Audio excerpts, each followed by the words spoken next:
पूज्य भगवान महावीर तथागत भगवान बुद्ध विज्ञ होते हुए भी लोक भाषाओं में गीता के ही संदेशवाहक हैं। आत्मा सत्य है और पूर्ण संयम से आत्मस्थिति का विधान है, ये गीता का ही विचार है। बुद्ध ने उसी तत्व को सर्वज्ञ तथा अविनाशी पद कहकर गीता के ही विचार को पुष्ट किया है। इतना ही नहीं, अपितु विश्व वाडमय में धर्म के नाम पर जो कुछ भी सार सर्वस्व है, जैसे एक ईश्वर, प्रार्थना, पश्चाताप, तप इत्यादि गीता के ही उपदेश हैं। वही उपदेश स्वामी श्री अड़गड़ानंद जी के मुखाब से निःसृत यथार्थ गीता कैसेट रूप में मानव मात्र की मुक्ति का दिव्य संदेश बनकर उपस्थित है।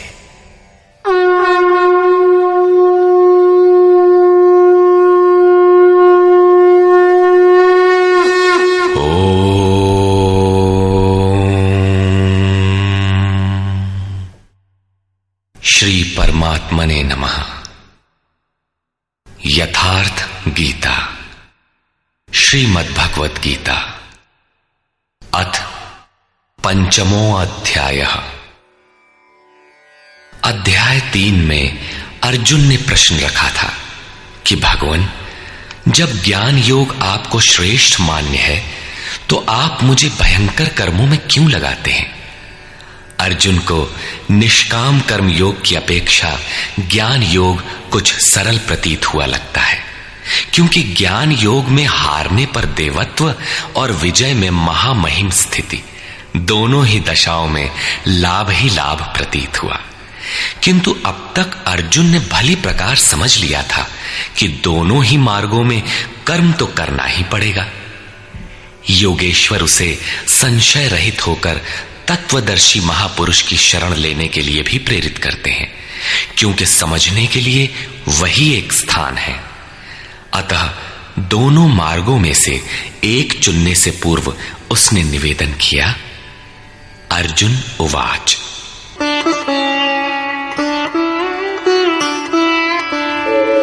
संन्यासं कर्मणां कृष्ण पुनर्योगं च शंससि यच्छ्रेय एतयोरेकं तन्मे ब्रूहि सुनिश्चितम्। हे श्री कृष्ण, आप कभी संन्यास माध्यम से किए जाने वाले कर्म की और कभी निष्काम दृष्टि से किए जाने वाले कर्म की प्रशंसा करते हैं। इन दोनों में से एक जो भली प्रकार आपका निश्चय किया हुआ हो, जो परम कल्याणकारी हो, उसे मेरे लिए कहिए। कहीं जाने के लिए आपको 2 मार्ग बताए जाए तो आप सुविधाजनक मार्ग अवश्य पूछेंगे। यदि नहीं पूछते तो आप जाने वाले नहीं हैं। इस पर योगेश्वर श्री कृष्ण ने कहा। श्री भगवान उवाच। संन्यासः कर्मयोगश्च निःश्रेयसकरावुभौ तयोस्तु कर्म संन्यासात् कर्मयोगो विशिष्यते। अर्जुन, संन्यास माध्यम से किया जाने वाला कर्म अर्थात ज्ञान मार्ग से किया जाने वाला कर्म और कर्म योग, निष्काम भावना से किए जाने वाले कर्म, ये दोनों ही परम श्रेय को दिलाने वाले हैं। परंतु इन दोनों मार्गों से संन्यास अथवा ज्ञान दृष्टि से किए जाने वाले कर्म की अपेक्षा निष्काम कर्म योग श्रेष्ठ है। प्रश्न स्वाभाविक है कि श्रेष्ठ क्यों है? ज्ञेयः स नित्य सन्न्यासी यो न द्वेष्टि न कांक्षति निर्द्वन्द्वो हि महाबाहो सुखं बन्धात् प्रमुच्यते।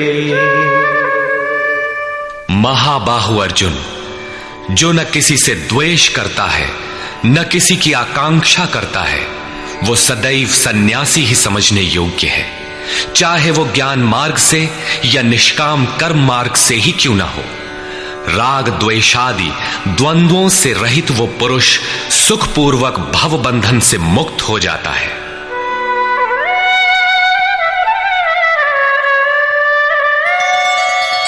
सांख्ययोगौ पृथग् बालाः प्रवदन्ति न पंडिताः एकमप्यास्थितः सम्यग् उभयोर्विन्दते फलम्। निष्काम कर्मयोग तथा ज्ञान योग, इन दोनों को वही अलग अलग बताते हैं जिनकी समझ इस पथ में अभी बहुत हल्की है, न कि पूर्ण ज्ञाता पंडित लोग। क्योंकि दोनों में से एक में भी अच्छी प्रकार स्थित हुआ पुरुष दोनों के फल रूप परमात्मा को प्राप्त होता है। दोनों का फल एक है, इसलिए दोनों एक ही समान हैं।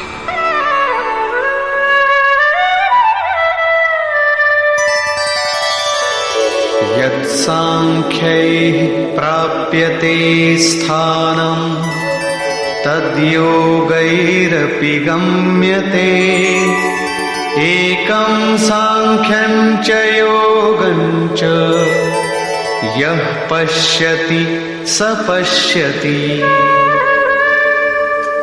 जहां सांख्य दृष्टि से कर्म करने वाला पहुंचता है, वहीं निष्काम माध्यम से कर्म करने वाला भी पहुंचता है।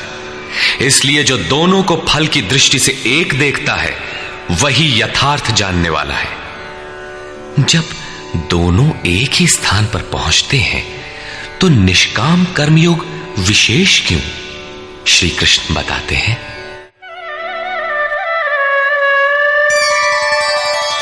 संन्यासस्तु महाबाहो दुःखमाप्तुमयो गतः योगयुक्तो मुनिर्ब्रह्म न चिरेणाधिगच्छति। अर्जुन, निष्काम कर्मयोग का आचरण किए बिना संन्यासः का प्राप्त होना दुखप्रद है। जब योग का आचरण प्रारंभ ही नहीं किया तो असंभव सा है। इसलिए भगवत स्वरूप का मनन करने वाला मुनि, जिसकी मन सहित इंद्रियां मौन है, निष्काम कर्मयोग का आचरण करके परब्रह्म परमात्मा को शीघ्र ही प्राप्त हो जाता है। स्पष्ट है कि ज्ञान योग में निष्काम कर्मयोग का ही आचरण करना पड़ेगा, क्योंकि क्रिया दोनों में एक ही है। वही यज्ञ की क्रिया है, जिसका शुद्ध अर्थ है आराधना। दोनों मार्गों में अंतर केवल कर्ता के दृष्टिकोण का है। एक अपनी शक्ति को समझकर हानि लाभ देखते हुए इसी कर्म में प्रवृत्त होता है, और दूसरा निष्काम कर्मयोगी इष्ट पर निर्भर होकर इसी क्रिया में प्रवृत्त होता है। उदाहरणार्थ, एक प्राइवेट पढ़ता है, दूसरा नॉमिनेट। दोनों का पाठ्यक्रम एक ही है, परीक्षा एक है, परीक्षक निरीक्षक दोनों में एक ही है। ठीक इसी प्रकार दोनों के सद्गुरु तत्वदर्शी हैं और एक ही है, केवल दोनों के पढ़ने का दृष्टिकोण भिन्न है। पीछे जैसे श्री कृष्ण ने कहा कि काम और क्रोध दुर्जय शत्रु हैं, अर्जुन इन्हें तू मार। अर्जुन को लगा कि ये तो बड़ा कठिन है, किंतु श्री कृष्ण ने कहा, नहीं, शरीर से परे इंद्रियां हैं, इंद्रियों से परे मन है, मन से परे बुद्धि है, बुद्धि से परे तुम्हारा स्वरूप है। तुम वहां से प्रेरित हो। इस प्रकार अपनी शक्ति को सामने रखकर स्वावलंबी होकर कर्म में प्रवृत्त होना ज्ञान योग है। समर्पण के साथ इष्ट पर निर्भर होकर उसी कर्म में प्रवृत्त होना निष्काम कर्म योग है। दोनों की क्रिया एक है और परिणाम भी एक ही है। इसी पर बल देकर योगेश्वर श्री कृष्ण यहां कहते हैं कि योग का आचरण किए बिना संन्यास अर्थात शुभाशुभ कर्मों के अंत की स्थिति का प्राप्त होना असंभव है। श्री कृष्ण के अनुसार ऐसा कोई योग नहीं है कि हाथ पर हाथ रखकर बैठे बैठे कहो कि मैं परमात्मा हूं, शुद्ध हूं, बुद्ध हूं, मेरे लिए न तो कर्म है न बंधन, मैं भला बुरा कुछ करता दिखाई पड़ता भी हूं तो इंद्रियां अपने अर्थों में बरत रही हैं। ऐसा पाखंड श्री कृष्ण के शब्दों में कदापि नहीं है। साक्षात योगेश्वर भी अपने अनन्य सखा अर्जुन को बिना कर्म की ये स्थिति नहीं दे सके। यदि ऐसा वे कर सकते तो गीता की आवश्यकता ही क्या थी। कर्म तो करना ही पड़ेगा।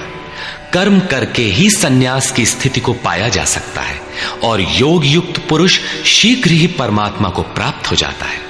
योग युक्त पुरुष के लक्षण क्या है, इस पर कहते हैं,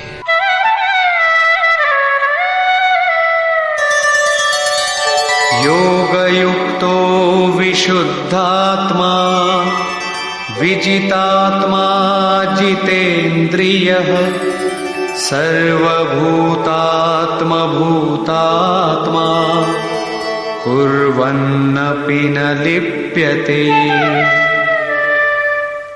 विशेष रूप से जीता हुआ है शरीर जिसका, जीती हुई है इंद्रियां जिसकी, और विशेष रूप से शुद्ध है अंतःकरण जिसका, ऐसा पुरुष संपूर्ण भूत प्राणियों की आत्मा के मूल उद्गम परमात्मा से एक ही भाव हुआ योग से युक्त है।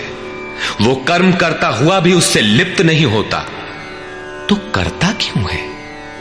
पीछे वालों में परम कल्याणकारी बीज का संग्रह करने के लिए लिप्त क्यों नहीं होता?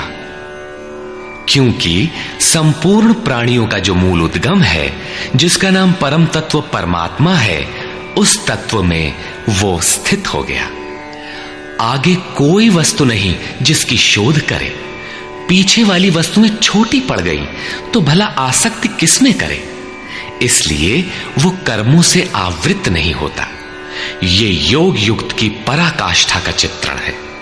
पुनः योग युक्त पुरुष की रहनी स्पष्ट करते हैं कि वो करते हुए भी उससे लिप्त क्यों नहीं होता।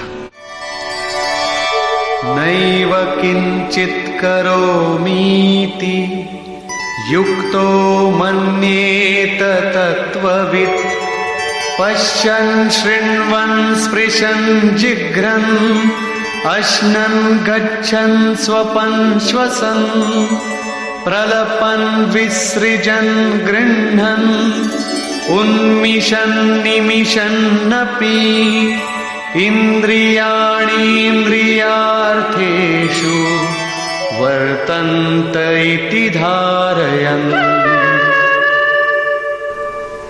परम तत्व परमात्मा को साक्षात्कार सहित जानने वाले योग युक्त पुरुष की ये मन स्थिति अर्थात अनुभूति है कि मैं किंचित मात्र भी कुछ नहीं करता हूं।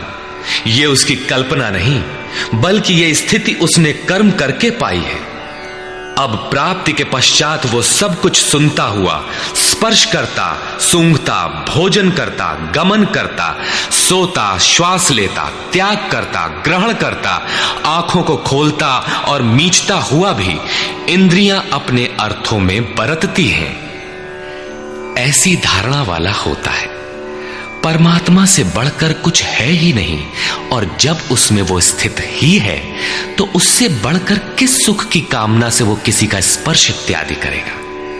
यदि कोई श्रेष्ठ वस्तु आगे होती तो आसक्ति अवश्य रहती, किंतु प्राप्ति के बाद अब और आगे जाएगा कहां और पीछे त्यागेगा क्या?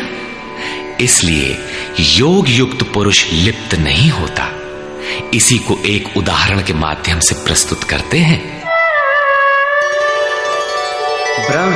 ब्रह्मण्याधाय कर्माणि संगं त्यक्त्वा करोति यः लिप्यते न स पापेन पद्मपत्रमिवाम्भसा। कमल कीचड़ में होता है, उसका पत्ता पानी के ऊपर तैरता है, लहरें रात दिन उसके ऊपर से गुजरती हैं, किंतु आप पत्ते को देखें सूखा मिलेगा। जल की एक बूंद भी उस पर टिक नहीं पाती। कीचड़ और जल में रहते हुए भी वो उससे लिप्त नहीं होता। ठीक इसी प्रकार जो पुरुष सब कर्मों को परमात्मा में विलय करके साक्षात्कार के साथ ही कर्मों का विलय होता है, इससे पूर्व नहीं। आसक्ति को त्याग करके अब आगे कोई वस्तु नहीं, अतः आसक्ति नहीं रहती, इसलिए आसक्ति को त्याग कर कर्म करता है। वो भी इसी प्रकार लिप्त नहीं होता। फिर वो करता क्यों है? आप लोगों के लिए, समाज के कल्याण साधन के लिए, पीछे वालों के मार्गदर्शन के लिए इसी पर बल देते हैं। कायेन मनसा बुद्ध्या केवलैरिन्द्रियैरपि योगिनः कर्म कुर्वन्ति संगम त्यक्त्वात्मशुद्धये। योगी जन केवल इंद्रिय, मन, बुद्धि और शरीर द्वारा भी आसक्ति त्याग कर आत्मशुद्धि के लिए कर्म करते हैं। जब कर्म ब्रह्म में विलय हो चुके तो क्या अब भी आत्मा अशुद्ध ही है? नहीं, वे सर्वभूतात्म भूतात्मा हो चुके हैं। संपूर्ण प्राणियों में वे अपनी ही आत्मा का प्रसार पाते हैं। उन समस्त आत्माओं की शुद्धि के लिए, आप सबका मार्गदर्शन करने के लिए वे कर्म में बरतते हैं। शरीर, मन, बुद्धि तथा केवल इंद्रियों से वो कर्म करता है। स्वरूप से वो कुछ भी नहीं करता, स्थिर है। बाहर से वो सक्रिय दिखाई देता है, किंतु भीतर उसमें असीम शांति है। रस्सी जल चुकी, मात्र ऐंठन आकार शेष है, जिससे बंध नहीं सकता। युक्तः कर्म फलं त्यक्त्वा शान्तिमाप्नोति नैष्ठिकीम् अयुक्तः कामकारेण फले सक्तो निबध्यते। योग युक्त अर्थात योग के परिणाम को प्राप्त पुरुष जो सब प्राणियों के आत्मा के मूल परमात्मा में स्थित है, ऐसा योगी कर्म के फल को त्याग कर, कर्मों का फल परमात्मा उससे भिन्न नहीं है, इसलिए अब कर्म फल को त्याग कर नैष्ठिकीम शांतिम आपनोति, शांति की अंतिम अवस्था को प्राप्त होता है, जिसके आगे कोई शांति शेष नहीं है, जिसके पश्चात वो कभी अशांत नहीं होता। किंतु अयुक्त पुरुष जो योग के परिणाम से युक्त नहीं है, अभी रास्ते में है, ऐसा पुरुष फल में आसक्त हुआ। फल है परमात्मा, उसमें उसका आसक्त होना आवश्यक है। इसलिए फल में आसक्त होने पर भी काम कारेण निबध्यते, कामना करके बंध जाता है, अर्थात पूर्ति पर्यंत कामनाएं जागृत होती है। अतः साधक को पूर्ति पर्यंत सावधान रहना चाहिए। महाराज जी कहा करें, हो तनिको हम अलग, भगवान अलग है, तो माया कामयाब हो सकती है। कल ही प्राप्ति होनी हो, किंतु आज तो वो अज्ञानी ही है। अतः पूर्ति पर्यंत साधक को असावधान नहीं होना चाहिए। इसी पर आगे देखें। सर्वकर्माणि मनसा सन्न्यस्यास्ते सुखं वशी नवद्वारे पुरे देहि नैव कुर्वन्न कारयन्। जो संपूर्ण रूप से स्ववश है, जो शरीर, मन, बुद्धि और प्रकृति से परे स्वयं में स्थित है, ऐसा वशी पुरुष निसंदेह न कुछ करता है न कराता है। पीछे वालों से कराना भी उसकी आंतरिक शांति का स्पर्श नहीं कर पाता। ऐसा स्वरूपस्थ पुरुष शब्दादि विषयों को उपलब्ध कराने वाले 9 द्वारों, 2 कान, 2 नेत्र, 2 नासिका छिद्र, 1 मुख, उपस्थ एवं पायु वाले शरीर रूपी घर में सब कर्मों को मन से त्याग कर स्वरूपानंद में ही स्थित रहता है। यथार्थतः वो न कुछ करता है और न कराता है।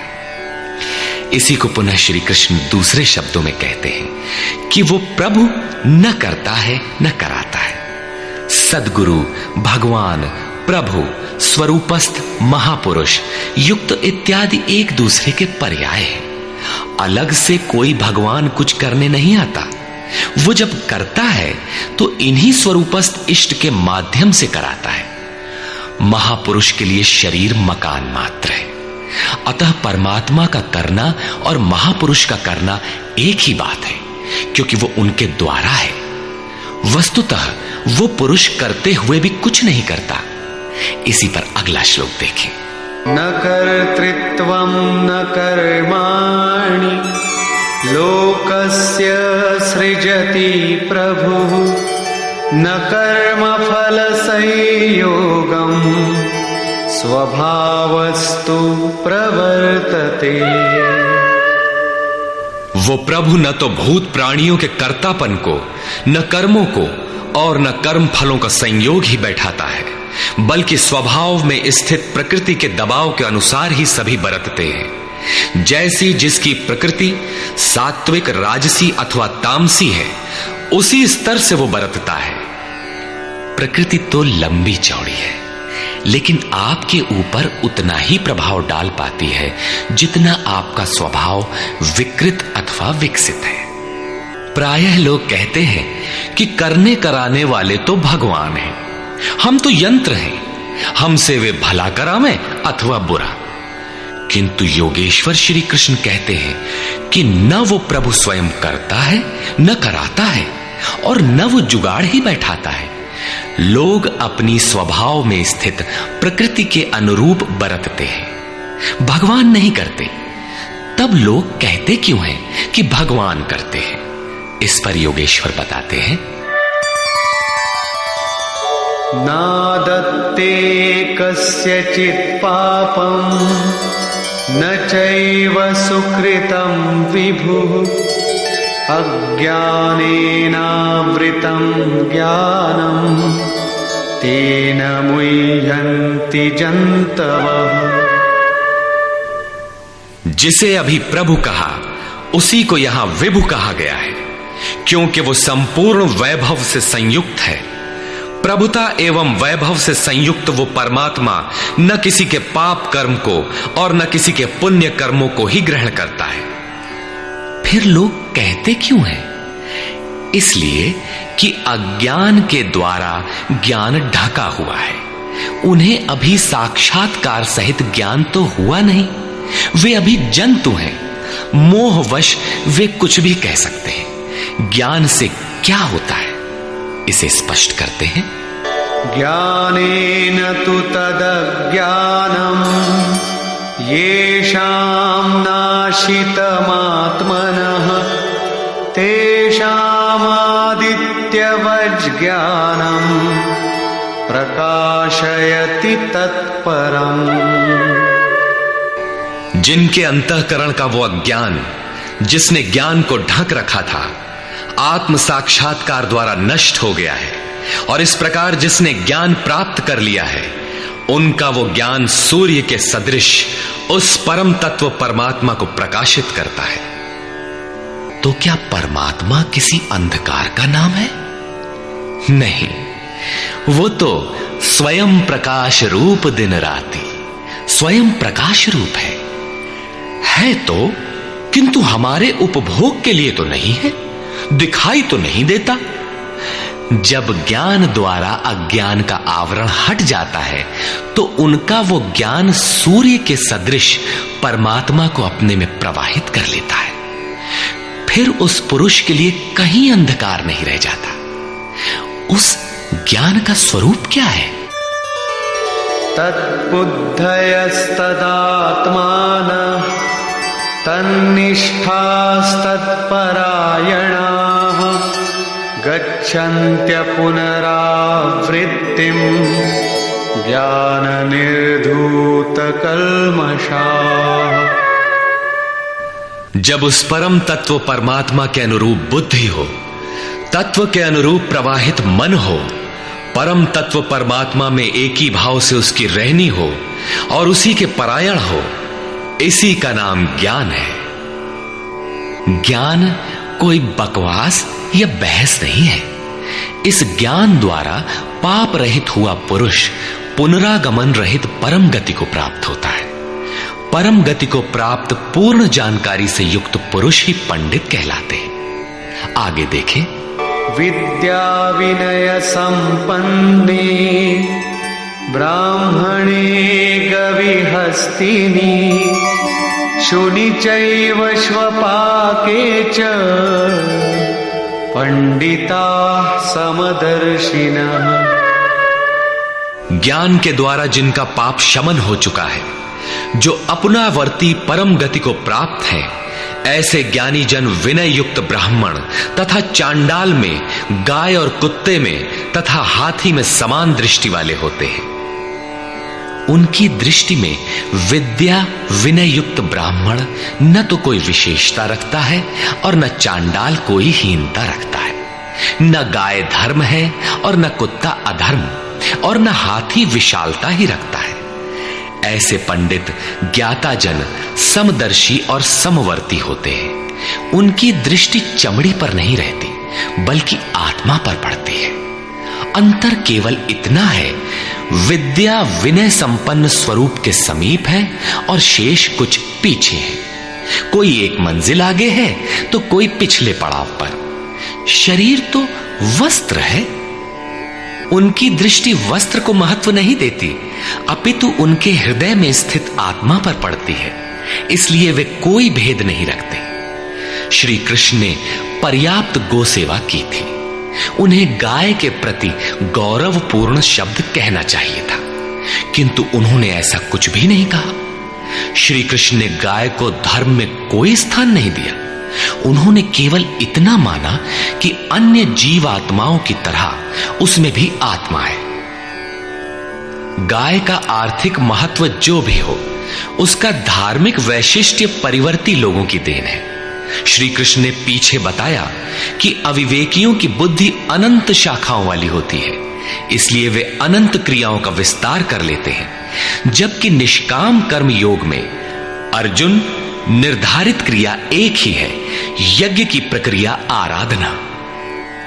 अपुनरावृत्ति वाला ऐसा महापुरुष उस विद्या विनय संपन्न ब्राह्मण, चांडाल, कुत्ते, हाथी और गाय सब पर समान दृष्टि वाला होता है, क्योंकि उसकी दृष्टि हृदय स्थित आत्म स्वरूप पर पड़ती है। ऐसे महापुरुष को परम गति में क्या मिला है और कैसे, इस पर प्रकाश डालते हुए योगेश्वर श्री कृष्ण बताते हैं। इहैव तैर्जितः सर्गो येषां साम्ये स्थितं मनः निर्दोषं हि समं ब्रह्म तस्माद् ब्रह्मणि ते स्थिताः। उन पुरुषों द्वारा जीवित अवस्था में ही संपूर्ण संसार जीत लिया गया, जिनका मन समत्व में स्थित है। मन के समत्व का संसार जीतने से क्या संबंध? संसार मिट ही गया तो वो पुरुष रहा कहां? श्री कृष्ण कहते हैं, निर्दोषम हि समम ब्रह्म। वो ब्रह्म निर्दोष और सम है। इधर उनका मन भी निर्दोष और सम स्थिति वाला हो गया। तस्मात् ब्रह्मणि ते स्थिताः, इसलिए वो ब्रह्म में स्थित हो जाता है। इसी का नाम अपुनरावर्ती परम गति है। ये कब मिलता है? जब संसार रूपी शत्रु जीतने में आ जाए। संसार कब जीतने में आता है? जब मन का निरोध हो जाए, समत्व में प्रवेश पा जाए, क्योंकि मन का प्रसार ही जगत है। जब वो ब्रह्म में स्थित हो जाता है, तब ब्रह्मविद का लक्षण क्या है, उसकी रहनी स्पष्ट करते हैं। न प्रहिष्येत् प्रियं प्राप्य नो द्विजेत् प्राप्य च प्रियं स्थिरबुद्धिरसम्मूढो ब्रह्मविद् ब्रह्मणि स्थितः। उसका कोई प्रिय अप्रिय होता नहीं, इसलिए जिसे लोग प्रिय समझते हैं उसे पाकर वो हर्षित नहीं होता, और जिसे लोग अप्रिय समझते हैं, जैसा धर्मावलंबी चिन्ह लगाते हैं, उसे पाकर वो उद्वेगवान नहीं होता है। ऐसा स्थिर बुद्धि, असम्मूढ़, संशय रहित ब्रह्मविद, ब्रह्म से संयुक्त ब्रह्मवेत्ता, ब्रह्मणि स्थितः, परात्पर ब्रह्म में सदैव स्थित है। बाह्य स्पर्शेष्वसक्तात्मा विन्दत्यात्मनि यत् सुखम् स ब्रह्मयोगयुक्तात्मा सुखमक्षयमश्नुते। बाहर संसार के विषय भोगों में अनासक्त पुरुष अंतरात्मा में स्थित जो सुख है उस सुख को प्राप्त होता है। वो पुरुष ब्रह्म योग युक्त आत्मा, पर ब्रह्म परमात्मा के साथ मिलन से युक्त आत्मा वाला है। इसलिए वो अक्षय आनंद का अनुभव करता है, जिस आनंद का कभी क्षय नहीं होता। इस आनंद का उपभोग कौन कर सकता है? जो बाहर के विषय भोगों से अनासक्त है। तो क्या भोग बाधक हैं? भगवान श्री कृष्ण कहते हैं, ये हि संस्पर्शजा भोगा दुःखयोनय एव ते आद्यन्तवन्तः कौन्तेय न तेषु रमते बुधः। केवल त्वचा ही नहीं, सभी इंद्रियां स्पर्श करती हैं। देखना आंख का स्पर्श है, सुनना कान का स्पर्श है। इसी प्रकार इंद्रियों और विषयों के संयोग से उत्पन्न होने वाले सभी भोग यद्यपि भोगने में प्रिय प्रतीत होते हैं, किंतु निसंदेह वे सब दुख योनयः, दुखद योनियों के ही कारण हैं। ये भोग ही योनियों के कारण हैं।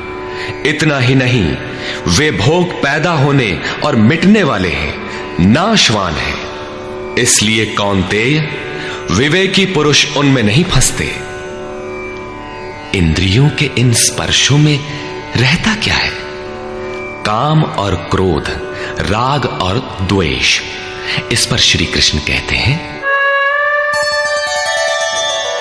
शक्नोति हैव यः सोढुम् प्राक्शरीरविमोक्षणात् कामक्रोधोद्भवम् वेगम् स युक्तः स सुखी नरः। इसलिए जो मनुष्य शरीर के नाश होने से पहले ही काम और क्रोध से उत्पन्न हुए वेग को सहन करने में, मिटा देने में सक्षम है, वही नर रमन करने वाला है। वही इस लोक में योग से युक्त है और वही सुखी है। जिसके पीछे दुख नहीं है, उस सुख में अर्थात परमात्मा में स्थिति वाला है। जीते जी ही इसकी प्राप्ति का विधान है, मरने पर नहीं। संत कबीर ने इसी को स्पष्ट किया, अवधू जीवत में कर आशा। तो क्या मरने के बाद मुक्ति नहीं होती? वे कहते हैं, मुए मुक्ति गुरु कहे स्वार्थी, झूठा दे विश्वासा। यही योगेश्वर श्री कृष्ण का कथन है कि शरीर रहते मरने से पहले ही जो काम क्रोध के वेग को मिटा देने में सक्षम हो गया, वही पुरुष इस लोक में योगी है, वही सुखी है। काम क्रोध बाह्य स्पर्श ही शत्रु है, इन्हें आप जीते। इसी पुरुष के लक्षण पुनः बता रहे हैं, योऽन्तः सुखोऽन्तरारामः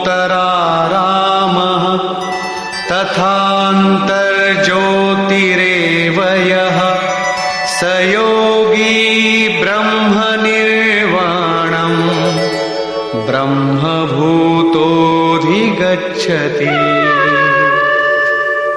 जो व्यक्ति अंतरात्मा में ही सुख वाला, अंतरारामः, अंतरात्मा में ही आराम वाला, तथा जो अंतरात्मा में ही प्रकाश वाला, साक्षात्कार वाला है, वही योगी ब्रह्मभूत, ब्रह्म के साथ एक होकर ब्रह्म निर्वाणम, वाणी से परे ब्रह्म, शाश्वत ब्रह्म को प्राप्त होता है।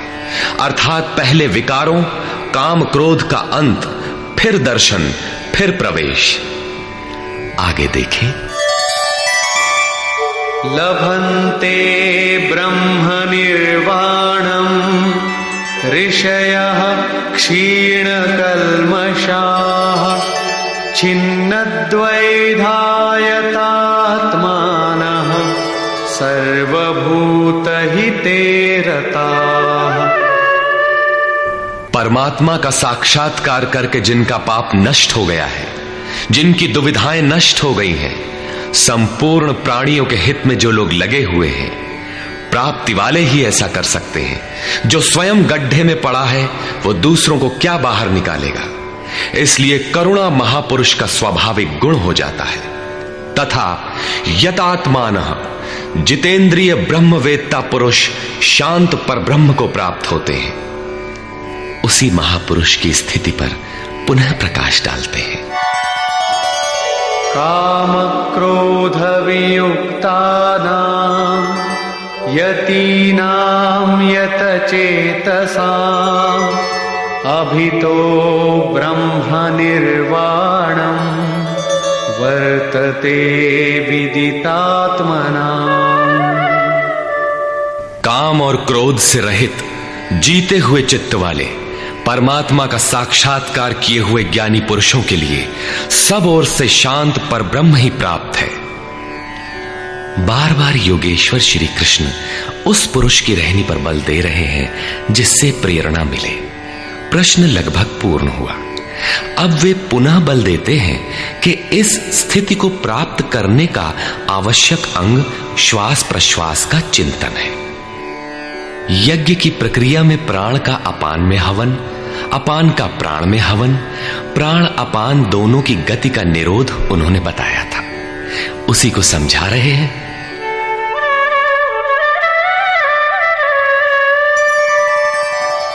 स्पर्शान् कृत्वा बहिर्बाह्यान् चक्षुश्चैवान्तरे भ्रुवोः प्राणापानौ समौ कृत्वा नासाभ्यन्तरचारिणौ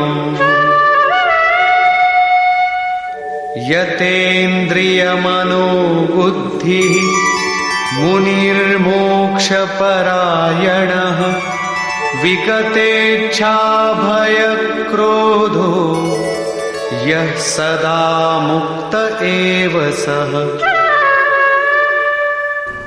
अर्जुन, बाहर के विषयों दृश्यों का न चिंतन करते हुए उन्हें त्याग कर नेत्रों की दृष्टि को भ्रिकुटी के बीच में स्थिर करके, भ्रुवोह अंतरे का ऐसा अर्थ नहीं कि आंखों के बीच या भावों के बीच कहीं देखने की भावना से दृष्टि लगाएं। भ्रिकुटी के बीच का शुद्ध अर्थ इतना है कि सीधे बैठने पर दृष्टि भ्रिकुटी के ठीक मध्य से सीधे आगे बढ़े। दाहिने बाएं इधर उधर चकपक न देखें। नाक की डाणी पर सीधी दृष्टि रखते हुए नासिका के अंदर विचरण करने वाले प्राण और अपान वायु को सम करके, अर्थात दृष्टि तो वहां स्थिर करो और सुरत को श्वास में लगा दो कि कब श्वास भीतर गई, कितनी रुकी। लगभग आधा सेकंड रुकती है, प्रयास करके न रोकें। कब श्वास बाहर निकली, कितनी देर तक बाहर रही। श्वास में उठने वाली नाम ध्वनि सुनाई पड़ती रहेगी। इस प्रकार श्वास प्रश्वास पर जब सुरत टिक जाएगी तो धीरे धीरे श्वास अचल स्थिर ठहर जाएगी, सम हो जाएगी। न भीतर से संकल्प उठेंगे और न बाह्य संकल्प अंदर टकराव कर पाएंगे। बाहर के भोगों का चिंतन तो बाहर ही त्याग दिया गया था, भीतर भी संकल्प नहीं जागृत होंगे। सुरत एकदम खड़ी हो जाती है, तैल धारावत। तेल की धारा पानी की तरह टप टप नहीं गिरती, जब तक गिरेगी धारा ही गिरेगी। इसी प्रकार प्राण और अपान की गति एकदम सम स्थिर करके इंद्रियों, मन और बुद्धि को जिसने जीत लिया है, इच्छा, भय और क्रोध से रहित, मननशीलता की चरम सीमा पर पहुंचा हुआ मोक्ष परायण मुनि सदा मुक्त ही है। मुक्त होकर वो कहां जाता है, क्या पाता है, इस पर कहते हैं भोक्तारं यज्ञ तपसां सर्वलोकमहेश्वरं सुहृदं सर्वभूतानां ज्ञात्वा मां शान्तिमृच्छति। वो मुक्त पुरुष मुझे यज्ञ और तपों को भोगने वाला, संपूर्ण लोकों के ईश्वरों का भी ईश्वर, संपूर्ण प्राणियों का स्वार्थ रहित हितैषी, ऐसा साक्षात जानकर शांति को प्राप्त होता है। योगेश्वर श्री कृष्ण कहते हैं कि उस पुरुष के श्वास प्रश्वास के यज्ञ और तप का भोक्ता मैं हूं। यज्ञ और तप अंत में जिसमें विलय होते हैं वो मैं हूं, वो मुझे प्राप्त होता है। यज्ञ के अंत में जिसका नाम शांति है वो मेरा ही स्वरूप है। वो मुक्त पुरुष मुझे जानता है और जानते ही मुझे प्राप्त हो जाता है। इसी का नाम शांति है। जैसे मैं ईश्वरों का भी ईश्वर हूं, वैसे ही वो भी है। निष्कर्ष, इस अध्याय के आरंभ में अर्जुन ने प्रश्न किया कि कभी तो आप निष्काम कर्मयोग की प्रशंसा करते हैं और कभी आप संन्यास मार्ग से कर्म करने की प्रशंसा करते हैं। अतः दोनों में एक को जो आपका सुनिश्चित किया हो, परम कल्याणकारी हो, उसे कहिए। श्री कृष्ण ने बताया, अर्जुन, परम कल्याण तो दोनों में है। दोनों में वही निर्धारित यज्ञ की क्रिया ही की जाती है। फिर भी निष्काम कर्मयोग विशेष है। बिना इसे किए संन्यास अर्थात शुभाशुभ कर्मों का अंत नहीं होता। संन्यास मार्ग नहीं, मंजिल का नाम है। योग युक्त ही सन्यासी है। योग युक्त के लक्षण बताए कि वही प्रभु है। वह न करता है न कुछ कराता है, बल्कि स्वभाव में प्रकृति के दबाव के अनुरूप लोग व्यस्त हैं। जो साक्षात मुझे जान लेता है वही ज्ञाता है, वही पंडित है। यज्ञ के परिणाम में लोग मुझे जानते हैं। श्वास प्रश्वास का जप और यज्ञ तप जिसमें विलय होते हैं, मैं ही हूं। यज्ञ के परिणाम स्वरूप मेरे को जानकर वे जिस शांति को प्राप्त होते हैं, वह भी मैं ही हूं। अर्थात श्री कृष्ण जैसा महापुरुष जैसा स्वरूप उस प्राप्ति वाले को भी मिलता है। वह भी ईश्वरों का ईश्वर, आत्मा का भी आत्मस्वरूपमय हो जाता है। उस परमात्मा के साथ एक ही भाव पा लेता है। अर्थात एक होने में जन्म चाहे जितने लगे। इस अध्याय में स्पष्ट किया कि यज्ञ तपों का भोक्ता, महापुरुषों के भी अंदर रहने वाली शक्ति महेश्वर है। अतः ओम तत्सदिति श्रीमद्भगवद्गीतासु उपनिषत्सु ब्रह्म विद्यायाम योग शास्त्रे श्री कृष्णार्जुन संवादे यज्ञ भोक्ता महापुरुषस्त महेश्वरः नाम पंचमोऽध्यायः। इस प्रकार स्वामी अड़गड़ानंद कृत श्रीमद् भगवद गीता के भाष्य यथार्थ गीता का 5वां अध्याय पूर्ण होता है। हरि ओम तत्सत।